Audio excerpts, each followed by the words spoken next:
Why do you think people are hesitant to revise the sex ed bill or even to talk about it? Well, you know, I still think there's a certain segment of folks that honestly believe if we talk about sex, it's going to make young people want to run out and have sex, right? We don't worry about that with any other subject. You know, we're never concerned if we talk too much about broccoli, young people are going to eat too much of it, or if we talk too much about math, young people are going to do too much of it, right? We want to build a strong foundation for young people to be knowledgeable about this topic and make good decisions. And there's simply no evidence that talking about sex with young people makes them go have sex. In fact, quite the opposite, right? But still, there's a healthy debate about whether or not we should be teaching this content in schools and what that content should consist of. You know, we crossed this bridge one time 28 years ago in 1988 and decided, yes, South Carolina will mandate sex education in schools. So I would consider that debate to be over. All we're trying to do now is make sure that the information's updated and accurate, make sure that schools are held accountable for teaching the information, and make sure that teachers are trained. You know, quite frankly, I don't see much controversy in any of those things, but some does exist in our Senate. So how would we update it to make it more relevant or up-to-date, medically accurate information? How would that change from what the kids are learning now?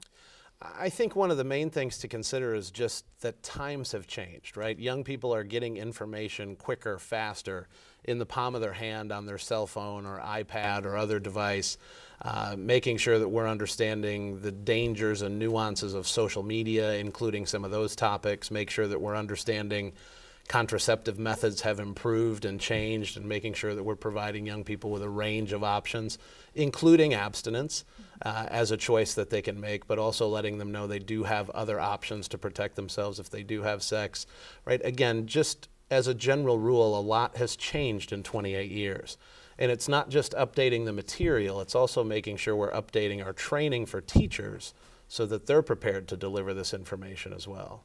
So the bill's not looking to overhaul the way we teach Not sex at ed all. and introduce new topics or anything like that. It's just trying to update what we have. Absolutely, and the core of the bill would stay absolutely the same. You know, there are a lot of good things about our current Comprehensive Health Education Act, but again, over time, there are some parts that are not so relevant that need to be updated. The teacher training component has really faded away into nothing. So we have the gym coach or the science teacher or whoever showed up late to the staff meeting teaching sex ed. We wouldn't do that for math. We wouldn't do it for English. I don't know why we do it for this particular topic. And then also I might add that we need to hold schools more accountable and let the State Department of Ed have some control over saying, yes, this is a mandate, yes, you have to teach it, and yes, we'd like to know what you're teaching and who's teaching. You know, again, these are pretty straightforward things that just have evolved and become necessary over time. It's not an overhaul, nor do I perceive it to be something that should be overly controversial. Now, I did read through the bill, so I kind of looked at some of the things that are included in it, and I noticed that there is no the sex education is only taught in the context of a heterosexual relationship. There's no same-sex education.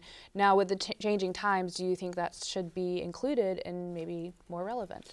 Well, absolutely, and I think that's a perfect example, right, is the definition of marriage has changed over time. The definition of relationships is certainly evolving, and our classrooms are still stuck in a 1980s framework here.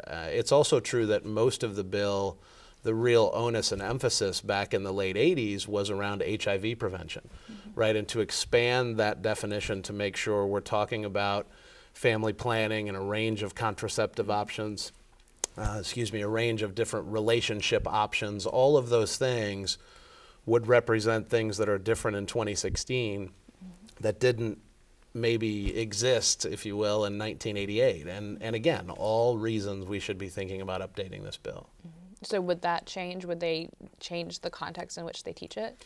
Well, you know, in this umbrella of making sure that information is medically accurate comes a lot of different contexts, right? And making sure that our discussion of relationships are medically accurate, that our discussions of contraception are medically accurate, making sure our conversations are inclusive and accurate, not just based on somebody's opinion or beliefs.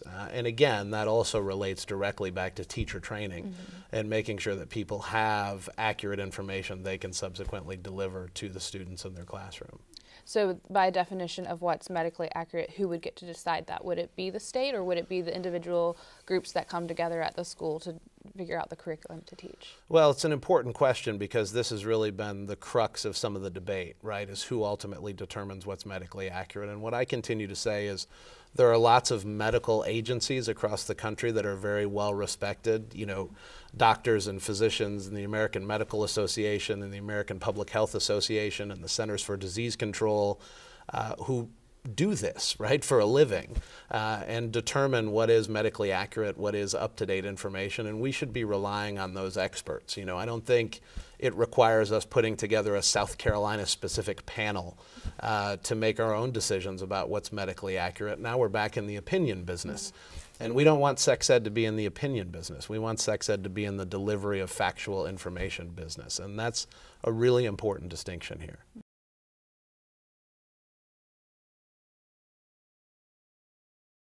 The only thing that the proponents of opening up the current law that we're under have given is that they keep mentioning, in fact, it's their only point that they try to make is that the bill mentions are, in practice, people in the state are giving inaccurate information, inaccurate medical information. For 2 years now, I asked in committee first for an example. None was given, and none have been forthcoming. After that committee meeting, we haven't had any other movement in the legislature because I did put a block on the bill. People can argue one way or the other. Coincidentally or not coincidentally, the incidence of teenage pregnancy has gone down over the years under the Comprehensive Health Act. The Comprehensive Health Act that we currently have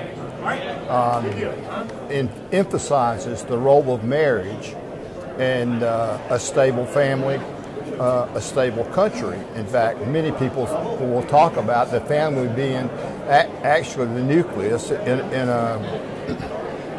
a good society. And our sex ed bill does that currently. I think we opened it up without good reason at the peril of the bill and at the real danger that would affect the kids, unintentionally maybe. But what we have is working, apparently, is working, it's working well. Now, it's my understanding that the Comprehensive Education Act now just applies to like heterosexual married couples when you're teaching the sex ed. Now, with the legalization of same-sex marriage, do you think you should kind of reevaluate that? Because that's something that absolutely not. Our society is built on marriage between a man and a woman, and absent in vitro fertilization, copulation is necessary for the human race to continue. That sounds pretty natural and pretty normal. There's a greater reason, though. Some children will talk about having same-sex attraction. They're declared by some to be whatever sex they're talking about, whether it's homosexuality or lesbianism. They're declared because they're children. The brain, the limbic system, that's our emotions, produces all kinds of things, particularly when we're growing up. When you get my age, the limbic system has trouble getting excited about anything. It is the frontal lobes that are built when people delay things, whether it's strawberry shortcake, for good reason. If they lay off the strawberry shortcake, they delay the gratification today, maybe a month from now they can eat an entire cake. Delayed gratification. Well, that's what abstinent sexual activity, which is taught in the bill, but also the law, I should say. The law also teaches, the instructors teach safer sex. If we pull out something that for time immemorial has been declared to be unnatural just by virtue of how we procreate, just that alone says that it's a man and a woman, should be. Well, to declare when a child says they have the same sex attraction, there's something that's happening in the brain still very active in young people, and that's those neurons, which are the executive branch of the brain. They're still growing. They're still growing. So to declare, it does a great disservice to a child. Doesn't matter which side. They need to grow up and then examine.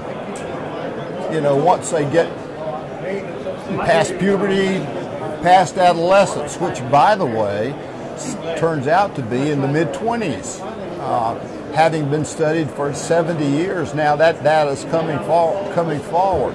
So it does that child a great disservice to even acknowledge that that without regard, it's a complicated issue too, by the way.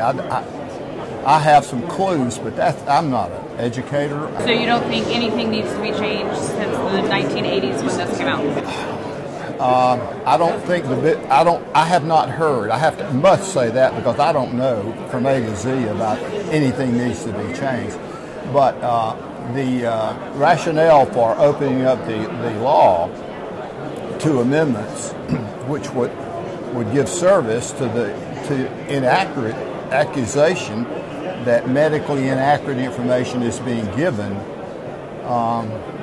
but apparently that doesn't happen. Well, that was enough for me to operate on, enough to support my idea or my thinking that this isn't needed. That is to open up the law.